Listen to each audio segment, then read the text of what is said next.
And welcome both in-person and virtual attendees. My name's Nicole Hamilton. I'm an HR business partner here in Denver. We're excited to have you here for today's session, Thinking Outside the Box, Developing Inclusive Job Qualifications with Kevin England. Before we begin, I have a few important reminders. Please take a moment to silence your devices. If you're also joining virtually, please note that when you open the session to view the chat and Q&A, it will autoplay. So it is very important that your phone is silenced. We will have a couple engagements during the session. We have microphones set up. Please make sure you go to the microphone and speak nice and clearly so our virtual attendees can hear your question as well.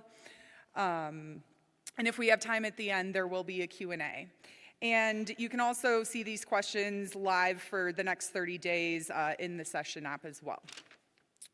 We also truly value your feedback after the session concludes. Please complete the session survey in the app or virtual platform to help us improve our future events.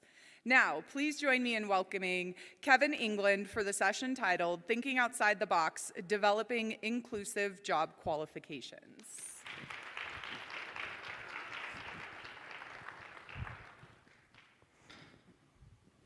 Don't fall, don't fall, don't fall. All right, I made it. Hello, everybody. Welcome. Oh, no, come on. It is the end of the day. Welcome, everybody. That's better. Okay. We have a bet going with the room next door to see which group is going to be louder, so I think we're in the lead. Hey, everyone. My name is Kevin England. I use the pronouns he, him, and his, and I'm very excited to join you today. All day today, I have been excited. I have had this nagging feeling in the back of my head all day that I was forgetting something important I was supposed to do today. And I kept thinking, I wish someone would text me and remind me. If you're watching this live and you are registered to vote and have not voted, go vote now and watch the recording later. But thank you for joining. So today, we are going to talk about making this clicker work.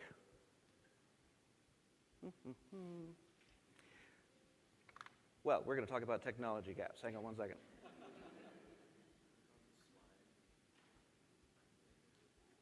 There we go. Now let's see, did that work? Yes, good. So, as I said, I'm Kevin England. I'm the founder and CEO of Infinito Associates. But if we're going to be real, just amongst us friends, I'm the only associate. It's just me. But, you know, a guy can dream, right? Plan for the future that you want. I live and work in Florence, Italy, so I want to tell you right now, if you see me yawning during my presentation, it's not me boring myself. It's just, it's almost midnight for me, so I appreciate your patience. I am an individual coach. I work with clients on their career progression, setting career goals, and so on. And I'm an organizational consultant working with client companies on diversity, equity, inclusion, employee engagement, management processes, and so on. So this is the kind of work that I do for clients, mostly on Zoom and so on, but I will come over to the States for clients when there are engagements like this. Now, telling you a little bit about me and my background, I have a number of what we might consider to be traditional qualifications. And since that's very relevant for our discussion today, I wanted to share a few of them. First of all, I have an associate in arts degree, a 2-year degree. Only took me 7 years to get that, but it's the end that matters, right? I also have a Bachelor of Science in Business Administration, an MBA, a Master of Business Administration, and a PhD in Human Capital Management, which I call HR with dollar signs. How do we quantify the value of all the HR things that we do in organizations? I'm also a Showroom Senior Certified Professional. I'm a Certified Professional in Talent Development. I'm a Certified Diversity Executive. I'm a Professional in Human Resources, and I'm a Project Management Professional. It's a whole lot of letters after my name. But before all that, I was working in industry at one of the big global banks. There's no need to be coy. I was working at Bank of America. I was a vice president there and a diversity inclusion manager as my very final job. Now, unfortunately, I had to break it to my parents. They were super excited to tell everyone that they knew that their son was the vice president of Bank of America. They were so crushed when I told them I didn't inherit the presidency when the president quit. But my final job, as I said, was a diversity inclusion manager, but also at the bank, I was the global chair of one of the employee resource groups. Employee resource groups, if you're not familiar with them, are volunteer-led groups of employees who want to try to make this a better place to work from people typically from certain demographics. In my case, I was leading the lesbian, gay, bisexual, and transgender, the LGBT employee resource group. I spent years lobbying the bank's leadership to allow me to call myself the chief gay officer at the bank. I never got anywhere with that, but it was a good experience, and it changed the entire course of my career. And so I moved into human resource management, moved into diversity, equity, and inclusion, and now all the work I'd done has started really because of that. I left banking after I finished my PhD, and I was an associate professor of human resource management. Very quickly thereafter, I also became the assistant dean of the College of Business there, so I did a lot of HR-ish kind of things like hiring faculty and overseeing their work and so on. Now, all of these are what we might consider traditional qualifications. They're the things that tell you about me and why I am great for your job. And look, we could name all sorts of things that define me and why you would want to work with me, but for today, I want us to focus not so much on these traditional qualifications, but more other ways that we might assess how and why people can be good candidates for our jobs and for our promotions. Shameless plug, by the way, my LinkedIn page is up there. You can send me a connect request. Don't stalk me and follow. No, send a connect request, and we can keep that conversation going. So today we are going to have a discussion, and I want to emphasize that word discussion because, a show of hands, how many of you like someone talking at them for 1 hour? I see very few hands. So I'd like to engage you throughout this and have you give me some examples. There'll be several points at which I'll just ask you to shout something out. I'll repeat it into the microphone for those who are watching online or who may not be able to hear you. There will be other more formal opportunities to come up to the microphones, and I really want to encourage you to do that when we have a little bit longer engagement. But in our discussion, we're going to talk about why traditional requirements, the sort that we are used to in our organizations, may unintentionally discourage people from applying or disenfranchise some candidates who might not be considered. We'll also talk about alternatives to some of those traditional approaches that might be a little bit more inclusive, and I'll give you several examples of those. We'll talk about how we can look at our job descriptions and overhaul them to make them more inclusive. We'll actually have some working examples from the real world to talk through. And finally, we'll give you some examples from research about how you can engage with hiring managers and HR professionals in order to help make all this stuff work. Now let me do a quick pulse check. Is this what you came here to learn about today? Good. All right, so let's dig in. We're going to start with why we're having this conversation. What's wrong with doing things the way that we've always done them? Well, the trouble with the traditional qualifications and requirements is that these tend to unintentionally discourage some people from applying or disenfranchise applicants who aren't being considered fairly for the role. And this happens for three big reasons. Number one, unequal access to some of the things that we might be requiring. Number two, prescriptive stereotypes, what we expect from certain groups of people based on their identities. And finally, cultural norms, what feels normal to individuals based on how and where and when and with whom they grew up. We'll talk about all these, but let's start with considering unequal access to things that might be considered required for our jobs. The problem with this is we very often say you must have this job experience, you must have this educational background before we'll even look at your resume. Does that feel right? Do you experience that? I see heads nodding. Yeah, so with that in mind, let's think about why that's a problem, starting with socioeconomic status. For a lot of people, they don't have access to some of these opportunities because they don't have the ability to, for example, hire a private tutor, to take SAT or ACT prep courses, to take unpaid internships that might be helpful in their career progression, but they can't afford to be out of work while they're in school. Now, for other people, they may have the privilege of being able to access some of these opportunities, and that can help them in their candidacy, but it is a limitation for people that don't have that privilege. We can also think about national origin, where you're from. A lot of times our job descriptions, particularly in organizations here in the US, tend to be written by people from the US who are unconsciously assuming that everybody else has had the same access to things that they had. So in some countries, in some parts of the world, it may be less common to have degree programs in a particular path that could be very relevant for this job.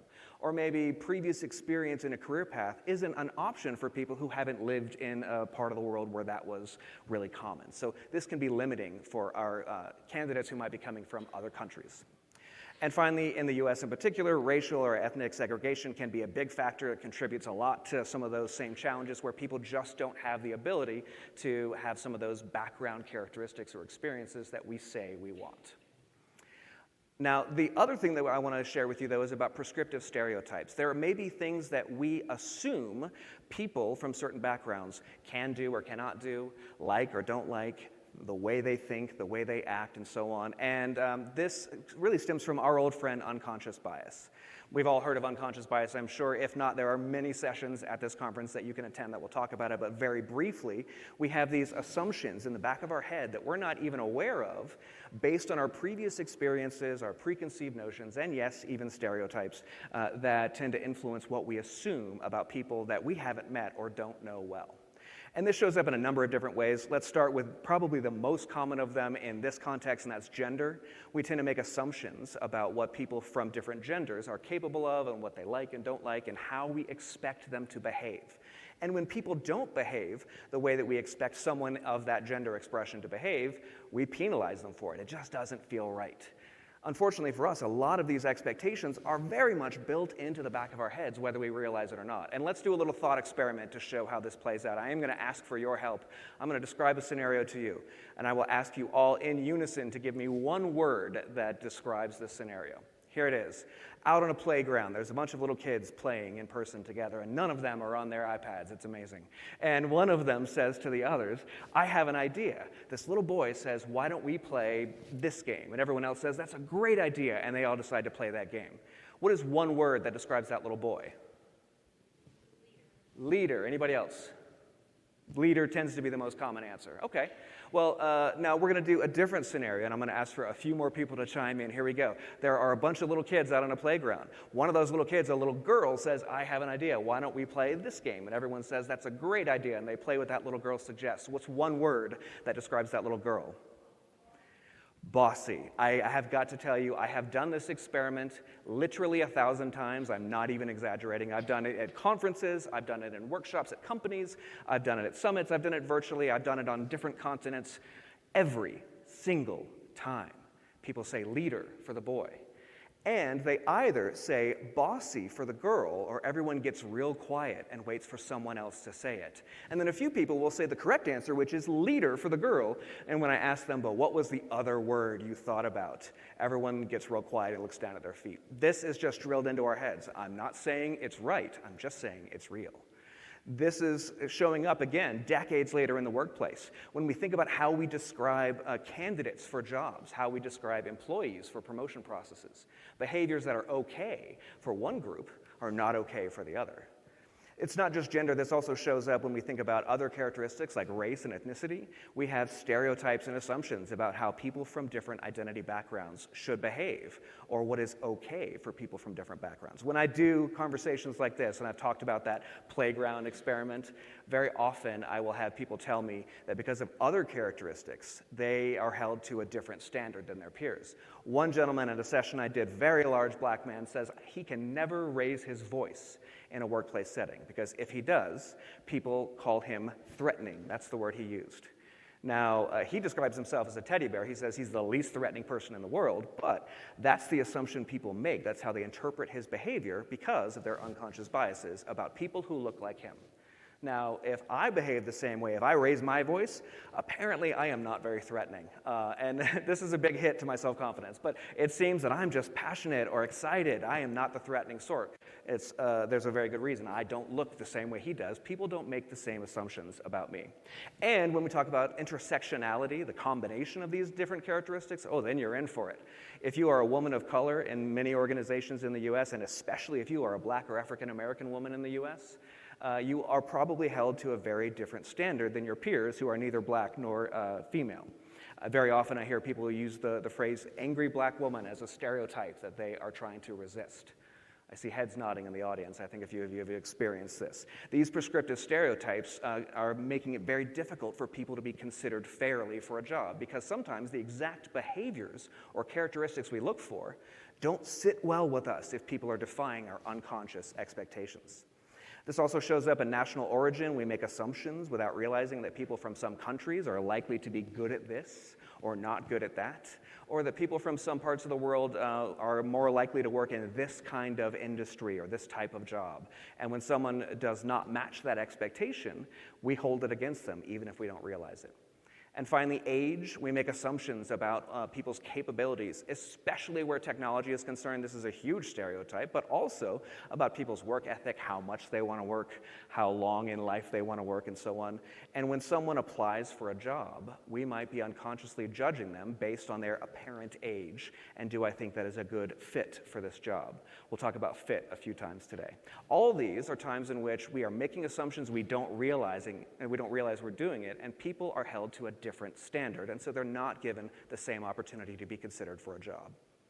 And this is all just thinking about when people are posting jobs and looking at candidates and resumes. It's not just the recruiters and hiring managers that are falling victim to this. Often we have our own unconscious biases based on our experiences and how we grew up, and we call these cultural norms.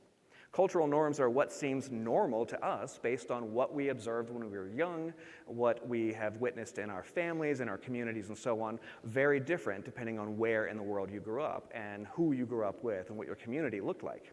And there are a lot of different characteristics around culture. We'll briefly introduce a few of them. One of them is around self-promotion versus modesty. In some parts of the world, in some cultures, the assumption is if you don't advocate for yourself, no one else is going to do it for you. So you better speak up and sing your own praises. That's considered a virtue. In other parts of the world, that's considered inappropriate. That's immodest. That's someone who is bragging, and we don't like that. So depending on where you're from, what feels normal to you, you may be more or less likely to advocate for yourself or to talk about why you are a great candidate for this role. We also see openness or authenticity at work, how much you share about your personal life, versus reservedness. In some cultures, it's very common to be super transparent about your life, to talk about yourself, and that's very comfortable. I had a university student that I was teaching once call me belligerently authentic, and I love that. I'm going to put that on a business card. But for me, in my culture, it's very common for someone like me to feel comfortable talking about their background and sharing openly. And if we value that in an organization, that's great for me. But if I'm from a culture where we don't share a lot about ourselves at work, we have more of that division between our personal and professional lives, now suddenly I'm not a very competitive candidate, even though I might be very capable of doing the job. A few other factors: boldness versus deference. How likely are we to speak truth to power? That's a big one. In some cultures, really common to say, well, I'm going to challenge my boss. I'm going to help my boss do better. I'm going to tell my boss when he's wrong. I had a manager years ago. I hired you to be smarter than me. So if you hear me saying something stupid in front of people, you need to stop me before I make a bigger fool of myself. In other cultures, that would be completely inappropriate, and that would never fly. It just depends on what feels normal to you. We can also think about communication style, how directly we communicate. Do we bluntly say what we think and mean what we say, versus do we use more subtle means of communication, things like gestures and facial expressions, to kind of quietly get a message across without being so direct about it? And finally, my favorite, cultural fit. Fit is such a problematic word. Now, this is an inclusion conference, so I see many heads nodding. We all know fit is troublesome because fit really means what feels normal to me. Fit is what I think is appropriate, especially if I'm the boss. I don't really like the term fit in this context because fit seems to suggest that you, as a candidate, have to contort yourself to fit into my expectations. Is that really what we want in our organizations? I'm going to say no. At a minimum, I want you to feel like you belong here. I want you, just as you are, to be a valued part of this team and feel comfortable bringing your authentic self to work. But I also am very interested in cultural add. I want you to increase the diverse mix of perspectives and ideas and experiences to help us think differently and better. That's what I want as someone who's very focused on inclusion. All these things are potentially holding people back because if I look at a job description that says it wants this kind of behavior, this kind of thinking, this kind of characteristic, and that doesn't feel normal to me, I might be unlikely to apply because, it doesn't seem like I'm going to fit there.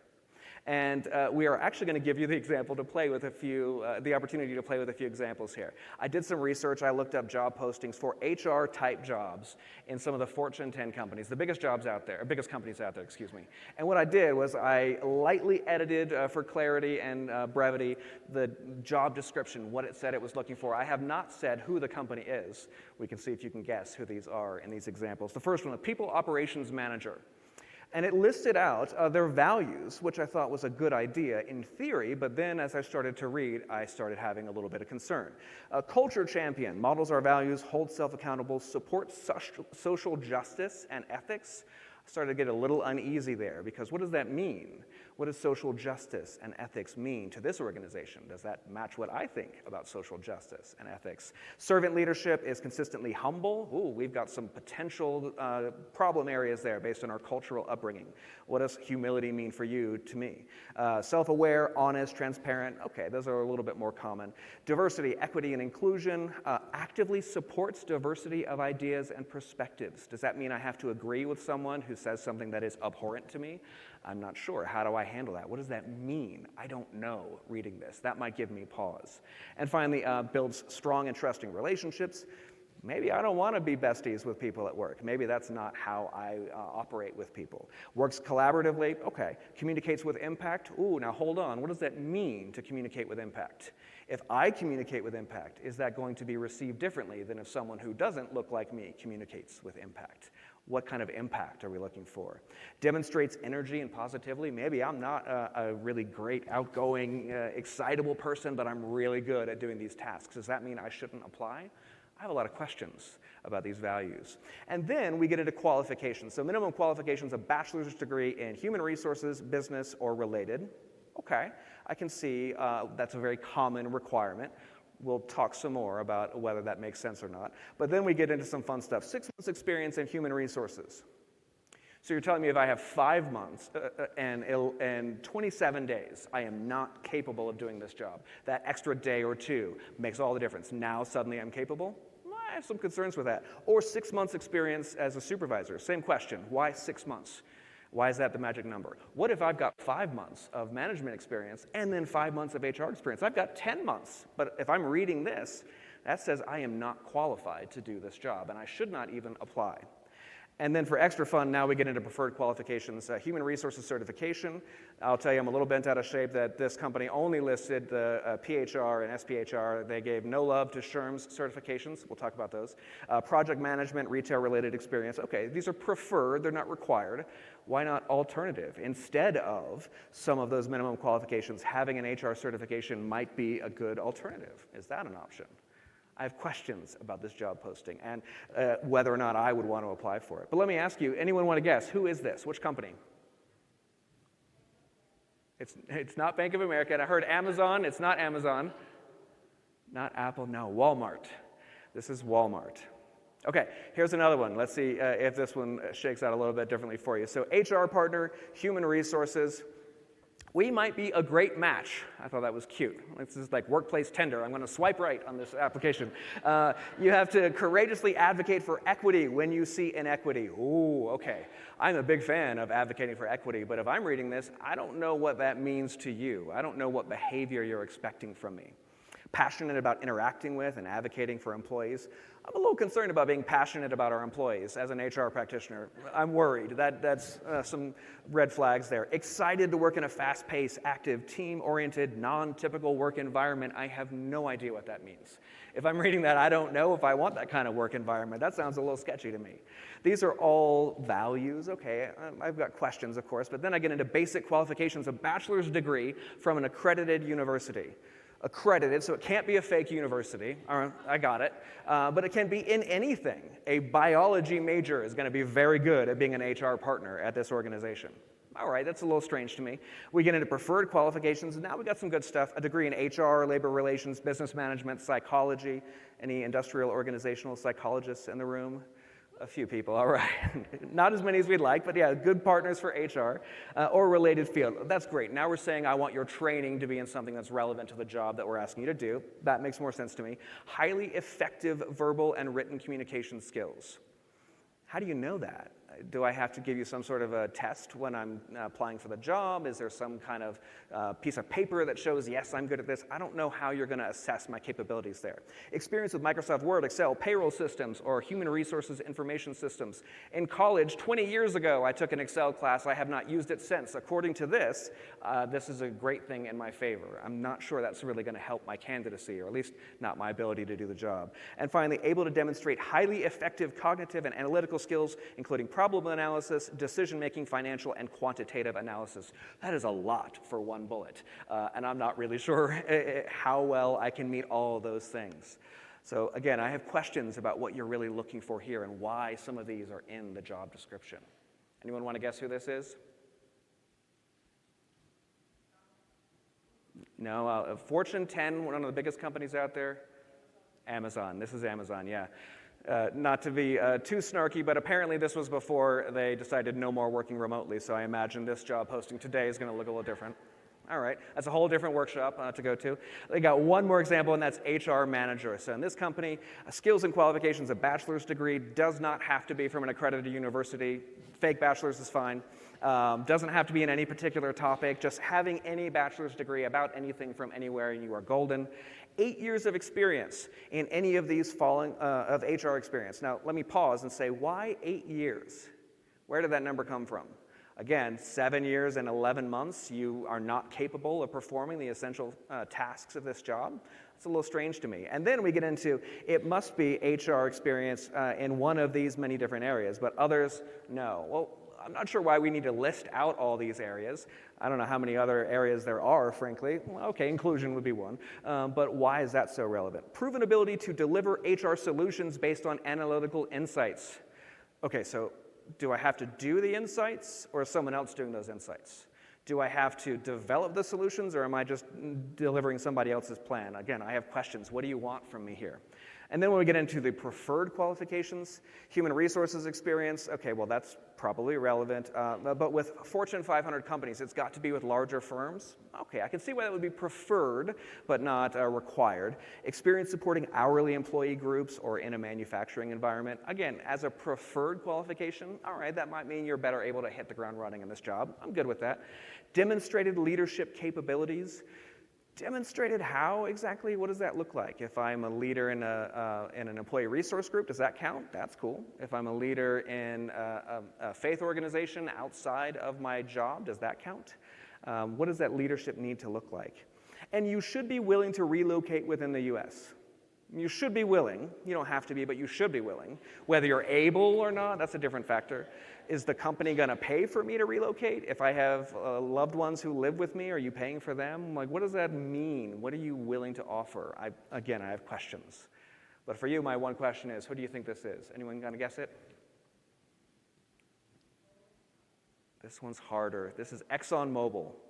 So in all of these cases, these are job descriptions that aren't really being super clear about what they want and why.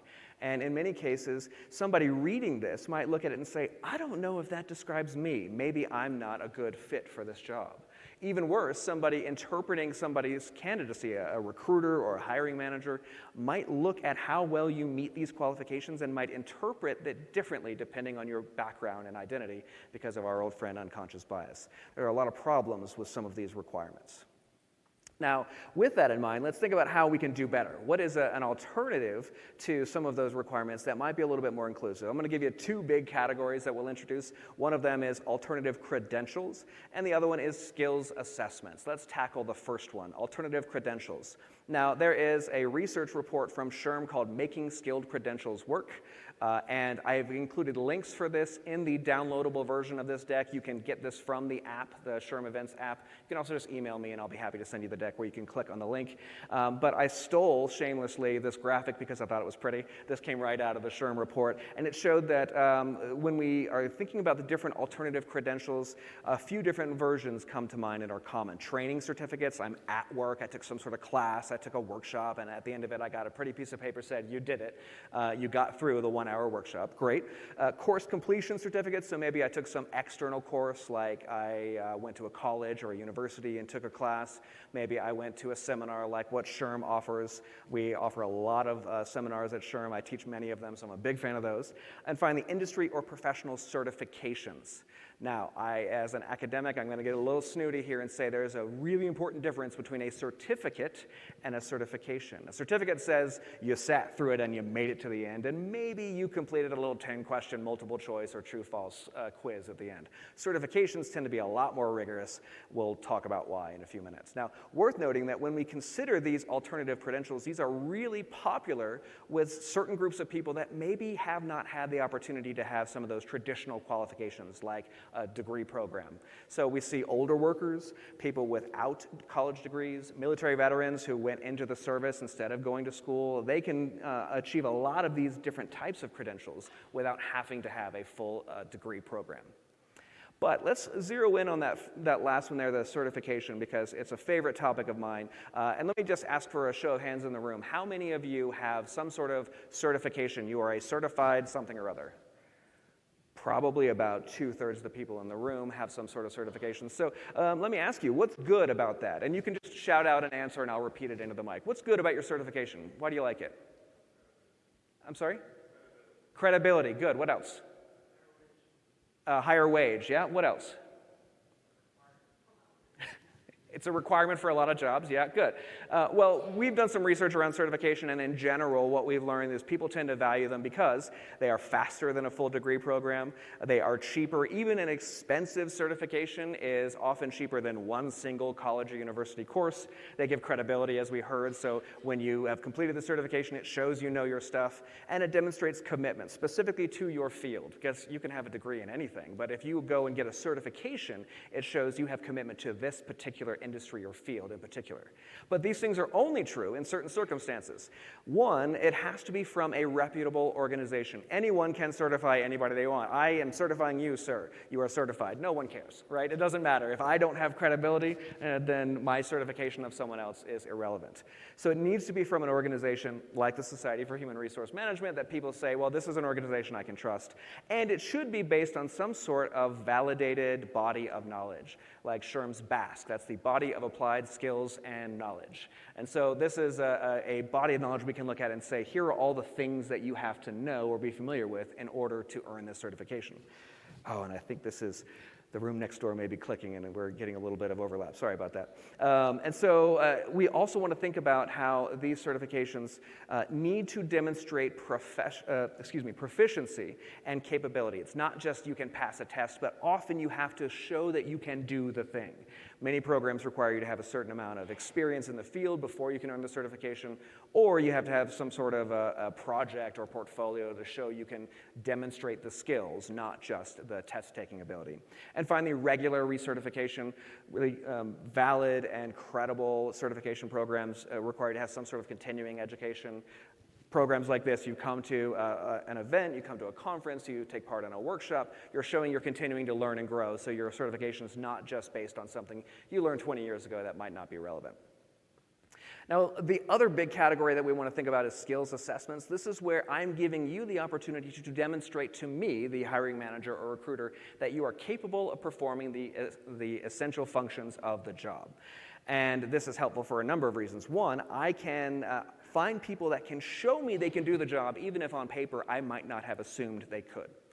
I'm also able to align this with how this job works here. It's not just a generic industry kind of thing. It's you can demonstrate you can do the task the way I want you to at this organization. And this can often be a little bit easier or more nimbly adapted to current trends. As someone who's written college courses and entire curriculum, I can tell you it takes years for university programs to be updated and approved and then implemented the next time there's a new semester. This is why in the US, for example, there are very, very, very few degree programs about generative AI. But how many of you have gone to a session so far or plan to go to a session this week about AI? A number of hands going up. This is one of those cutting-edge topics that you can learn about in other ways, and then you could demonstrate your capability through some sort of an assessment. Now, there are some risks that we have to be mindful of when we think about assessments. One, it requires deep subject matter expertise, not only in the field or the job, but you also have to understand how skills assessments work. This can be a great place to bring in one of those industrial organizational psychologists who can help you develop a good assessment. And you've got to update them regularly where you're able to show that as the job evolves, your assessment is demonstrating that people can do the job the way it works now. They can be subject to bias because they're developed by people, and people are biased. It's just inherently there. So we've got to be mindful of making sure our assessments are protected. There's some guardrails there to keep bias from influencing whether or not someone passes the assessment. And they show that you can do the job as it is today, but assessments really should also give some sort of opportunity to demonstrate that the candidate can learn new things. They are able to evolve and adapt as our workplaces evolve and adapt. All these are things just to be mindful of as we're creating assessments to be sure that they're going to meet our needs now and in the future. Now, SHRM's done some research about this. There is another study that you can download. Again, the link will be in the downloadable version of this deck, so you can click on it and see the full study. But what they did is they talked, about 2 years ago, they talked to organizations and asked them, are you using some sort of a pre-employment assessment to judge a candidate's skill set? And what they found is the organizations that said yes had really good results from doing this. They saw that 79% of organizations using pre-employment assessments said that the skills evaluations were just as important as other criteria and sometimes perhaps more important, and that the quality of their organizations hired were better because they were assessing their skill, not just looking at those traditional qualifications. Now, this last one, 23% said the diversity of their hires improved. As someone who spends a lot of time working on inclusion and diversity, I would love for that number to be higher. But as we all know, because this is an inclusion conference, 23% improvement in diversity is pretty good. We'll take the win and keep pushing, right?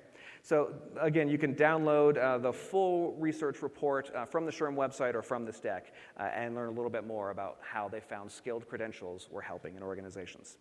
But this is a whole lot of talking from me, and in general, I feel like if I've been talking for too long and you haven't, there's a problem. So I'm going to ask for some examples from the room. Are any of you using certifications or skills assessments in your organizations today, either when considering hiring somebody or promoting someone? We've got microphones here and here, and if anyone who's watching online wants to share something in the chat, I'll ask my teammate to give a shout out over here and let me know. But who wants to give an example?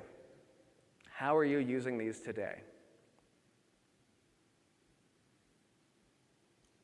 I got a room full of people thinking about that election viewing party, don't I? Any examples from your organizations? I see one going to a microphone. Thank you for that. If you do have an example, you can come up to either of these mics. Over here, please. Is this mic on over here? Now it is. Did I just turn it off? There we go. Hi, I'm Victoria Mattingly from Mattingly Solutions, and we're a small company, so we can't do like the super fancy, it doesn't make sense to do the super fancy assessments, but we had someone that content creation was a major part of their role, and so as part of the application process, they would write a evidence-based blog in the voice of our company, and the blogs that we liked, we ended up buying from them, so we even paid them for their time because that was really important to us, but we wanted to assess their actual skill and not just hypothetically. Great, thank you for that. So I'm going to give you the chance to demonstrate, what are you going to do in this job? Show me you can do it in some brief sample. And I love that last piece. We're not looking for free labor here. We're actually going to compensate you if it's something good that we're going to utilize. How about over here? Yes, my name is Alicia West, and I work for King County, Washington State. And so in the legislative branch, we have policy analysts. So we have give them a scenario based on a different policy that was coming before. You have a council member come to you, please assess this policy for me to give a speech on it, whatever. We see how they write, how they do, et cetera. So that's when we used, and then when I worked for the facilities management division, we actually had our custodians who were coming up for interviews get on the machines just to make sure that they were physically able to use the machines and do everything they needed to do. Love that. Thank you so much. Did we have any examples coming in on the chat? It looks like no. Okay, great. Well, thank you for this. We're going to have a couple more opportunities for you to share. Oh, I'm sorry. I saw someone over here. The lights were in my eye. I would love to hear what you want to share.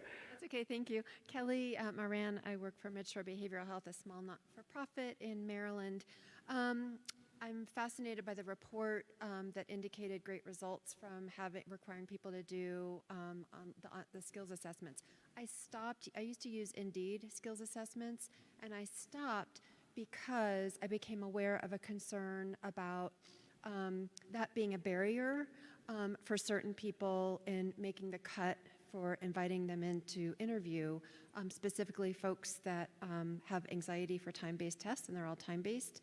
And I also questioned who wrote the tests. Are they written by white people? I don't know that, but there might be bias in those skill sets. So we also do writing prompts upon first interview. We take them to a room, give them a device, give them a writing prompt, and that's what we do now. And we're finding that works well.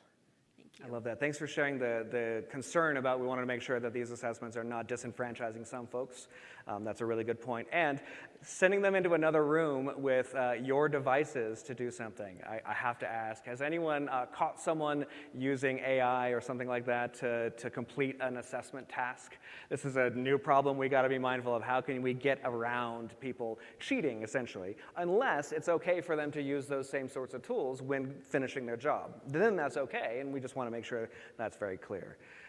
Thank you for that. Again, we'll have a couple more opportunities to share your examples, and we'll have hopefully a little bit of time at the end for Q&A. But in the interest of time, let's think about how we can overhaul our job descriptions in order to get around some of these problems and be a little bit more inclusive in what people are seeing today. So how do we make them more flexible and more inclusive? 3 things I'm going to suggest to you. 1 is job analysis. 2 is identifying the must-haves versus the nice-to-have. And 3, be mindful of inclusive language. Let's talk about a job analysis first. Now, I'm going to acknowledge up front, I'm a recovering HR professor, so I love talking about job analyses. I understand in many organizations we don't do this a lot because it's time-consuming. It can be really in-depth to do. But job analysis can be super helpful when done well because they tell you how this job works here at this organization, and they help you understand what is enabling people to be successful in the job. When they're done well, they can be super valuable in our hiring processes, our onboarding, our training, our performance management, our promotion processes. Big fan of job analyses. But in particular, for this context, a job analysis can help us understand the knowledge, skills, and abilities required to perform the essential functions of the job. When I taught classes at the university, my students used to make fun of me because I would always say the knowledge, skills, and abilities required to perform the essential functions of the job. And eventually they started doing it with me just to make fun of me. But this is pure HR speak. You all understand what I'm saying. Super helpful because they can help us evaluate what's really relevant for the job. We can also think about the physical characteristics that are required performing these tasks and the environmental factors.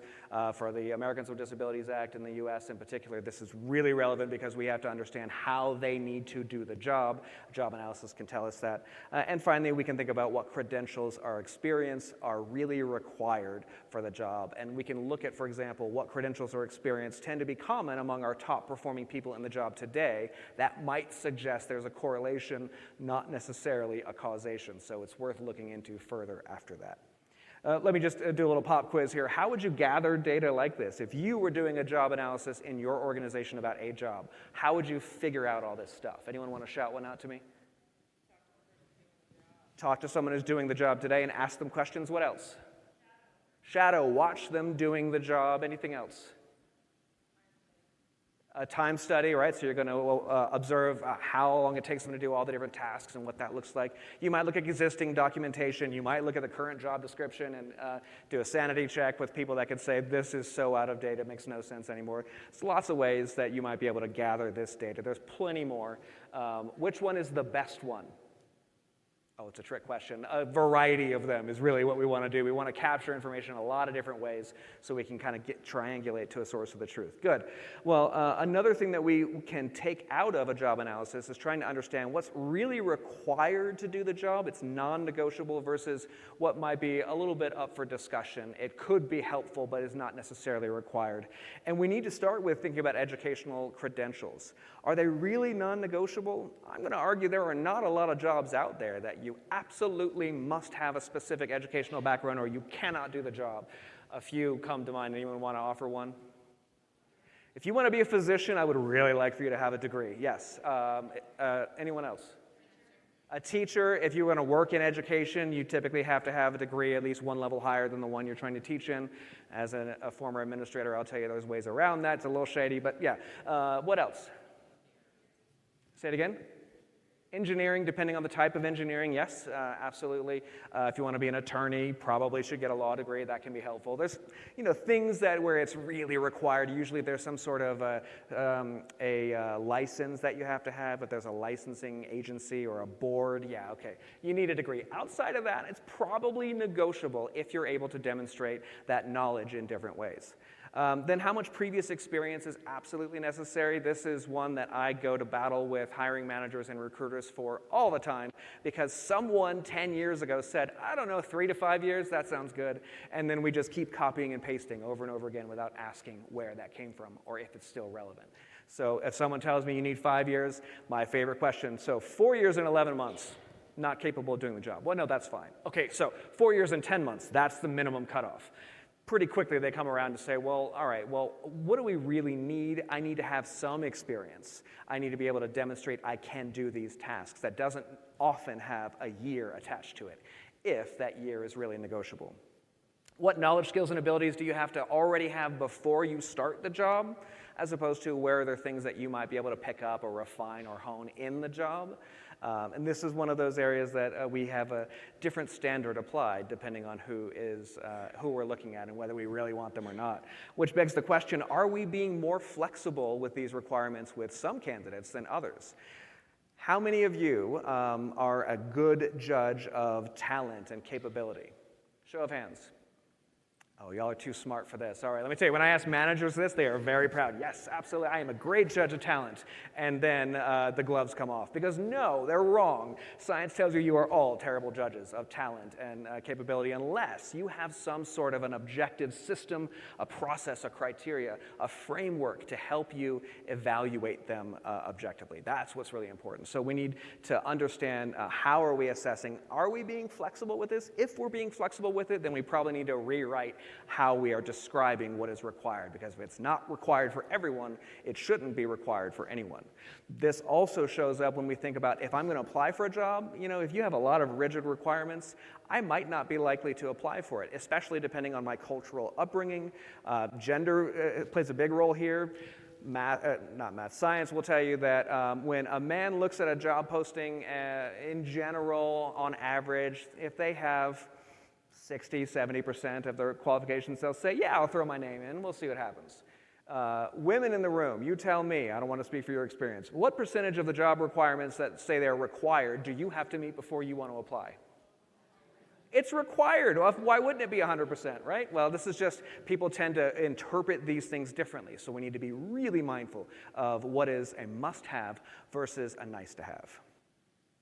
And for anything that we say is a requirement, we need to have an objective way of assessing or validating that they have it. If it's a degree, show me the degree. If it's years of experience, I need to somehow evaluate that. Hopefully, we're not looking at those. We are more thinking about knowledge, skills, and abilities, and we are measuring your capability in some way. Now, we also want to think about the language that we're using in our job descriptions, because sometimes just the way we describe what we're looking for might be encouraging some candidates and discouraging others from applying in the first place. There is a link on the downloadable version of this that will take you to a whole report on this called DEI Hiring, How to Create Inclusive Job Descriptions.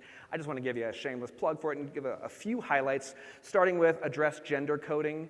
There are entire software applications out there that will assess your job description and tell you if the way you are describing things for a job are particularly masculinely coded or femininely coded. That might unintentionally be encouraging some people to apply and discouraging others. We can also think about age and experience bias in your language. How many of you have seen a job description that asks for a digital native? Oh, I'm really relieved to see very few hands. These are becoming increasingly common. No, you do not have to be a digital native to be able to perform this job. You probably have to have some familiarity with technology.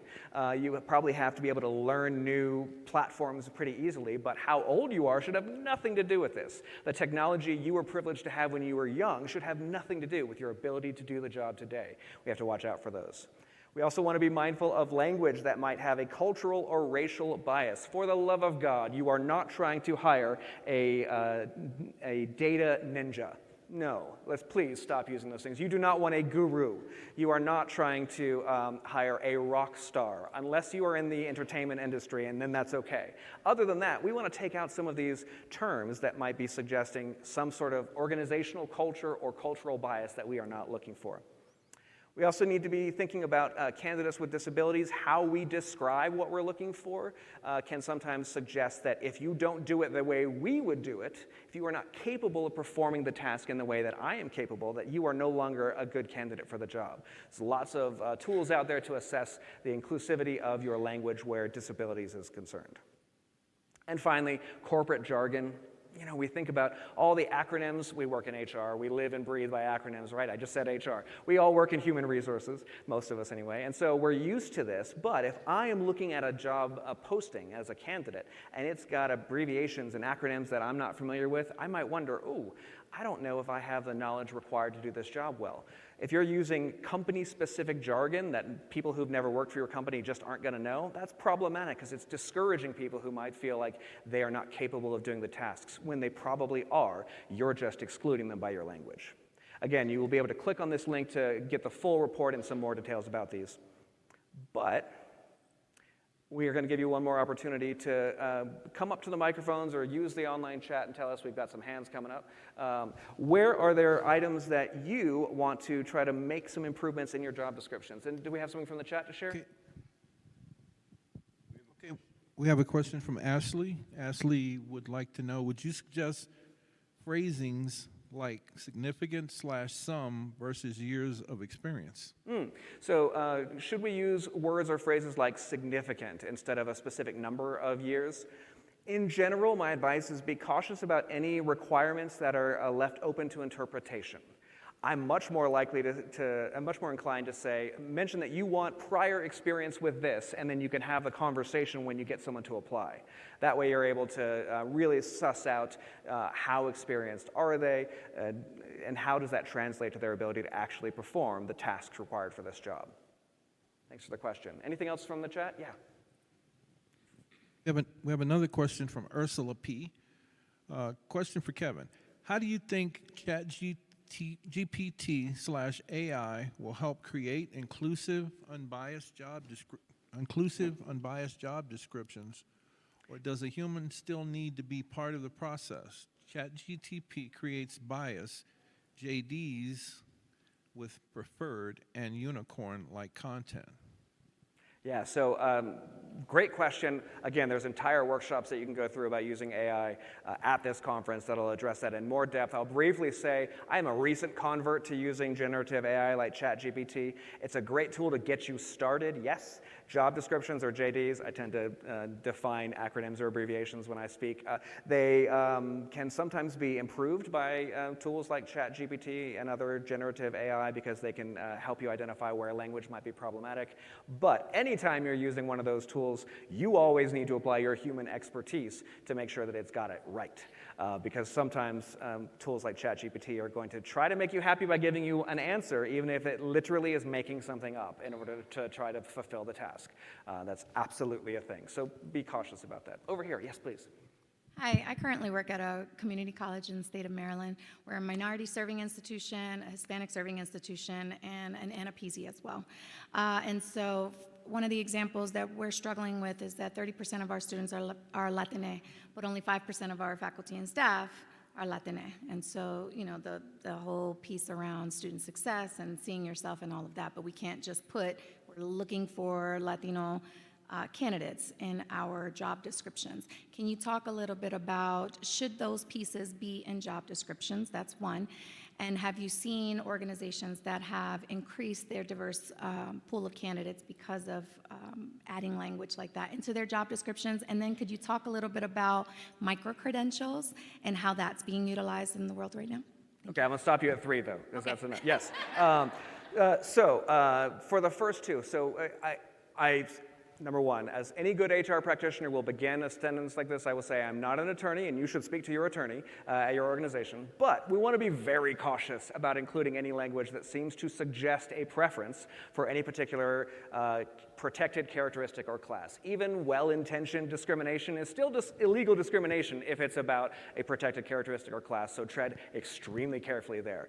Having said that, where I think organizations can get around that in a constructive way is saying you don't have to have a background as someone who identifies as X, whatever the X is, but having prior experience serving this underrepresented community of people who are X can be helpful when we're considering candidates. So as an example, I do not identify as a woman. I am a fierce advocate for women in the workplace, and if you ask me to show you my qualifications about supporting women at work, I can give you a laundry list of the ways in which I have tried to make organizations more inclusive for women, even though I am not one.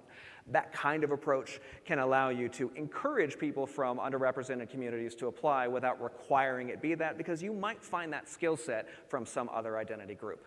That said, another thing that organizations are doing for that is that they are putting language in their job descriptions. Two things, two best practices. One is saying we are committed to a diverse mix of candidates and we encourage people from underrepresented communities to apply. That is a slightly safer way of saying we're really looking for people who don't look like everybody else on our team, because it still is open to other candidates, but it's encouraging people to apply. And along those same lines, the second piece I'll add is when you have a language in your job postings that says, we are open to considering qualifications from a variety of different sources. If you meet many but not all of these qualifications, we still encourage you to apply, and we can discuss further in our interview. There's lots of variations of that language, but basically saying you don't have to meet all these. We want to hear from you if you think you've got what it takes to do the job, and let us say no. You don't have to say no for us. And the last piece, I want to make sure I covered all these, was around micro-credentials. I'm a big fan of these. I mean, these show up in the alternative credentials we talked about. It really depends on the job type and the industry type. In general, a certification or a micro-credential is valuable if the person looking at your resume thinks it's valuable. So the more we educate our hiring managers on how these can be valuable tools to assess someone's capability, the more likely those will be viewed as valuable in our organization. So I'm punting it back to you all, HR professionals. You need to help make sure your hiring managers understand what these micro-credentials and certifications and so on are actually telling us about candidates. Thank you for the questions. All right. I've got a few more things very briefly I want to share with you, and then we'll save the last minute or two for any other questions, and I'll stick around afterwards if you want to talk more. But there's one more SHRM report I want to give a plug for, and that's Making Skilled Credentials Work. Again, the link is available in the downloadable version of this. But a couple of best practices for you to think about as you are working with your hiring managers and recruiters and subject matter experts. One, create alignment. Make sure everyone involved in the organization is bought into using things like micro-credentials and certifications and any other kind of skilled credentials. Because if you've got senior leaders who think that this is meaningless, it's not going to get by. And you need to make sure they understand and appreciate and communicate that these things are real and can be helpful. We want to make sure we are sharing success stories, so when you bring in great hires that you might not have considered because they lack some traditional qualifications, but you gave them a chance and they knocked it out of the park, share that, celebrate that success, help your other hiring managers know that this worked out really well, so they might be more open-minded to consider other candidates with similar alternative credentials. Provide education to your managers. Continue to make sure they understand how and why this is useful and they're interpreting these correctly. And develop incentive programs. If the way that we are incentivizing you means you are only likely to consider certain traditional qualifications, then you are not going to be motivated to care about other ways. We need to try to get buy-in and recognize and reward managers and recruiters when they are adapting to our new way of considering candidates. And finally, we're going to need some sort of internal systems to track this, because if the only thing that hiring managers see on their candidate dashboards are years of experience, previous employer, and degree, highest degree attained, we can say all we want about the value of alternative credentials, but if they're not seeing it when they're making a final decision, it's unlikely to have a big impact in the decision-making process. All right, that brings us to, with 3 minutes to go, any additional questions that you have, please feel free to come up to the mics. If we got anything in the chat, I'll be happy to address that as well. A shameless plug again, there's my LinkedIn QR code if you want to send that connect request. But what questions do you have? No more questions online.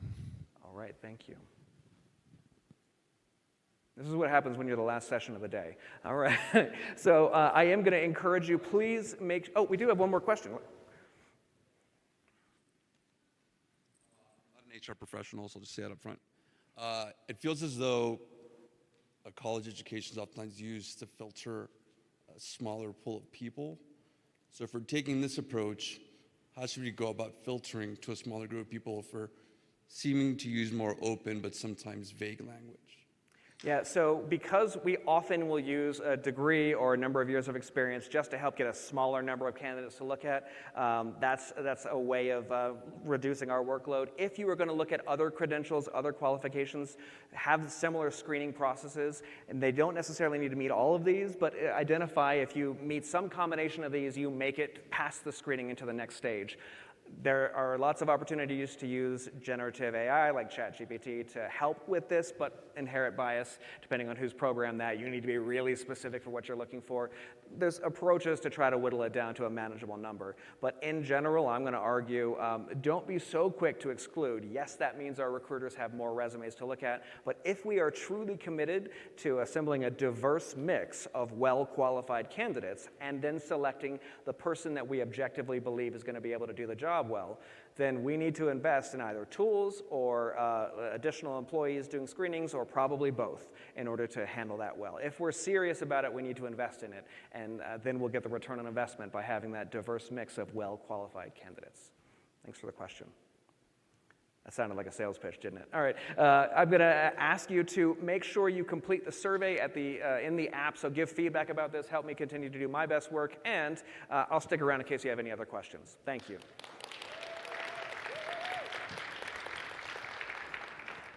Thank you, Kevin. That's okay. He did it for me. Oh, all right. That's okay. He did it for me. Go team, go.